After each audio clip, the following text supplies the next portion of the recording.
अब चलिए आपको एक अगले ऐसे पारस से मिलाते हैं। पारस जो अगर किसी को छू ले तो वो सोना बन जाए, वो पारस है मध्य प्रदेश का स्टेट कोऑर्डिनेटर विष्णु साहू। गेंडा स्वामी, शकल तो देखी होंगी आपने उसकी, बिल्कुल चोरू जैसी है। लुटेरा शकल से भी और अपने कर्मों से भी। 7 साल से संगत को लूट रहा है। पहले जय गुरुदेव पंथ में था, वहां से 3.5 लाख रुपए का घपला किया, उन लोगों ने निकाल दिया धक्के मार के।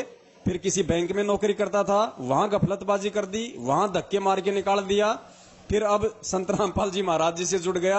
अब पिछले 7 साल से यहां पे लोगों को लूट रहा है। अब भी इसके धक्के लगने वाले थोड़े बहुत दिनों में। संगत समझदार हो गई। तो कहने का मतलब है, आप संगत वालों को तो सार शब्द उसके बाद मिलेगा, आपसे पहले तो इन महापुरुषों को मिल गया होगा। और गुरुजी ने कह दिया कि सार शब्द उसको मिलेगा जो कति घिस चुका होगा, कति भगत बन चुका होगा। तो देखिए, अब हमारे विष्णु साहू जी आपको सुनाएंगे। यहां पे ये घटना आज से 3 साल पहले की है। और 3 साल पहले उन्होंने देश दुनिया के सामने, मीडिया के सामने लाइव इंटरव्यू दिया और कहा कि अगर अगले 6 महीने में संत रामपाल जी महाराज जेल से बाहर नहीं आए तो मैं अपनी गर्दन कटवा लूंगा। पुण्यात्माओं, 3 साल हो गई, 6 महीने बीत गए, आज इसकी गर्दन पहले से डबल हो गई है। कटवाने की बात तो दूर, इसकी गर्दन डबल हो चुकी है। अब बताओ, गुरुजी कहते हैं संत वचन पलटे नहीं, चाहे पलट जाए ब्रह्मांड। अरे वचन चाहे भगत का हो, चाहे अपने गुरु का हो, वचन तो वचन बोलता है। अब अगर इसने ये बात कही कि 6 महीने में यदि संत रामपाल जी महाराज जेल से बाहर नहीं आए तो मैं विष्णुदास अपनी गर्दन कटवा लूंगा, इस नालायक की गर्दन तो आज भी गेंडे की तरह इसके धड़े पे ही है। तो बताइए, इसको कहां इसको सार शब्द मिला होगा, कहां इसको सार नाम मिला होगा? क्या ऐसा महाजूठा व्यक्ति प्रथम नाम के भी लायक है? और मध्य प्रदेश की बेचारी भोली संगत ऐसे गेंडा स्वामियों के पीछे अपना जीवन बर्बाद कर रही है। पुण्यात्माओं, ज्ञान को आधार बनाओ और सुनो अपने गेंडा स्वामी का ये इंटरव्यू। जी भगत जी, सत साहिब जय बंदी छोड़।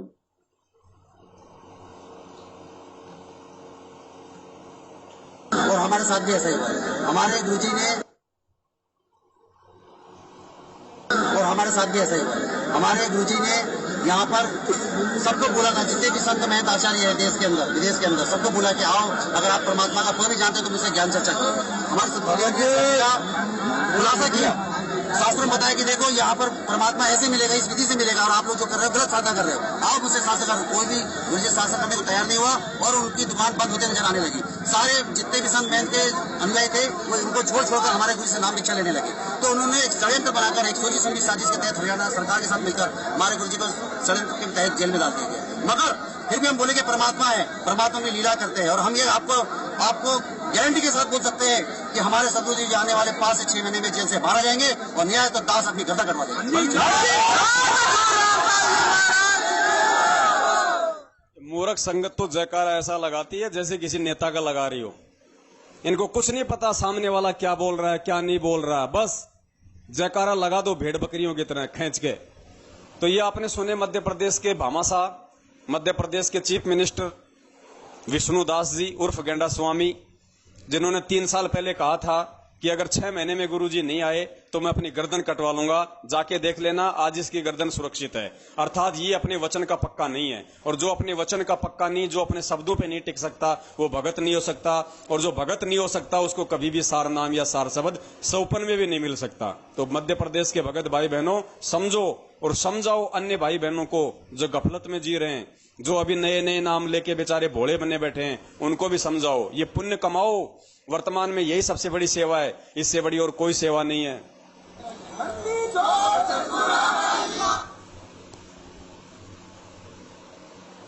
अब आगे लेके चलते हैं आपको एक ऐसी महान विभूति से जिनको पुरुषोत्तम सैनी के नाम से जाना जाता है, जो हरियाणा के कुरुक्षेत्र में वहां के कोऑर्डिनेटर हैं, नामदान संचालक हैं, और अपना एक फर्जी आश्रम भी बना रहे हैं, अपना धार्मिक धंधा सेट कर रहे हैं।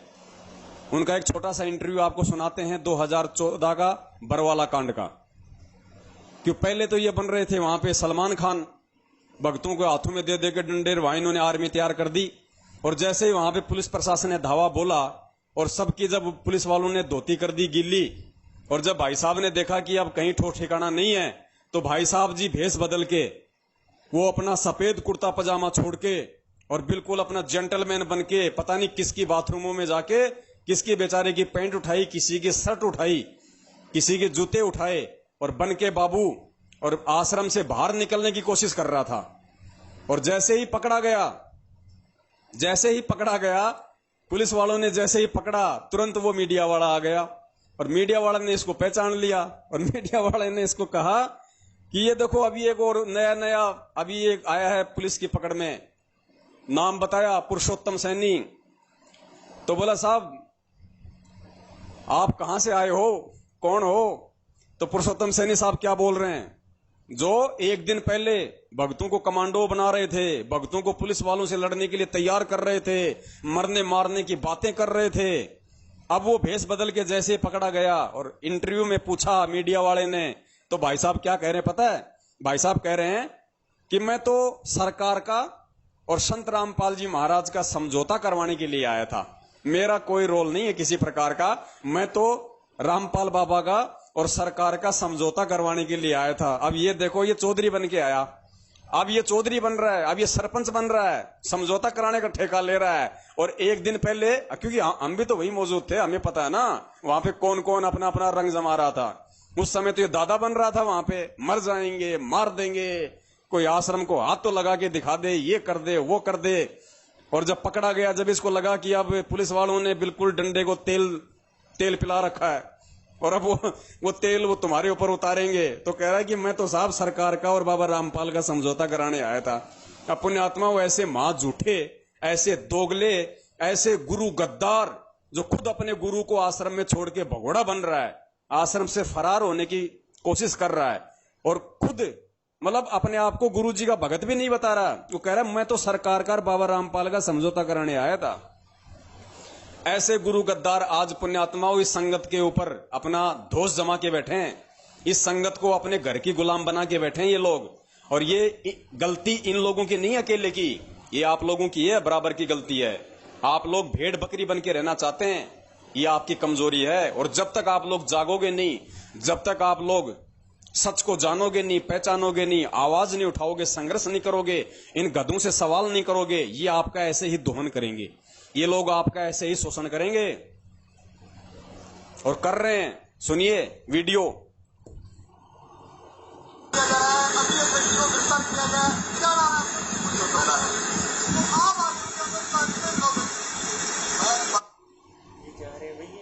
विष्णुदास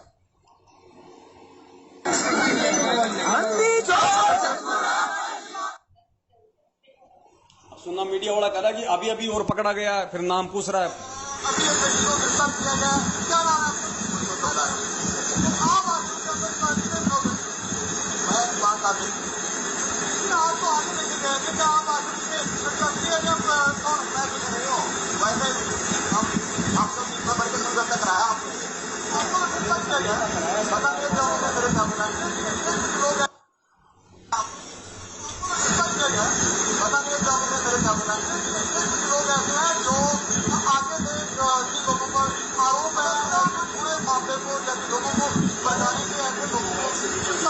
किसी और से आवाज थोड़ी सी इसकी पुण्यात्माओं साफ नहीं आ रही थी। ये मैंने समाज में वैसे मैंने भेज दिया वीडियो, काफी लोगों ने इसको देख लिया है, इसको सुन लिया है, दास और भी इसको डाल देगा अलग से। तो ये ऐसे ऐसे लोग हैं पुण्यात्माओं, पुरुषोत्तम सैनी, कुरुक्षेत्र वाला, ऐसे ऐसे ठग बैठे हैं पुण्यात्माओं, ऐसे ऐसे गुरु गद्दार, ऐसे ऐसे लुटेरे जो ढोंग करते थे। और जब आए बात सामने तो कह रहा है कि मैं तो सरकार का बाबा का समझौता कराने आया था। अब कहां गया तेरा वो चौधरपना जो तू 2 दिन पहले वहां पे झाड़ रहा था? पुण्यात्माओं डरपोक बन के बैठे रहोगे, काम नहीं चलेगा।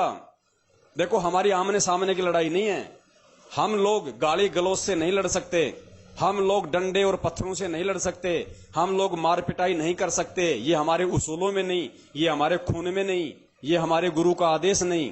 लेकिन पुण्यात्माओं सोशल मीडिया परमात्मा ने किस लिए दिया है?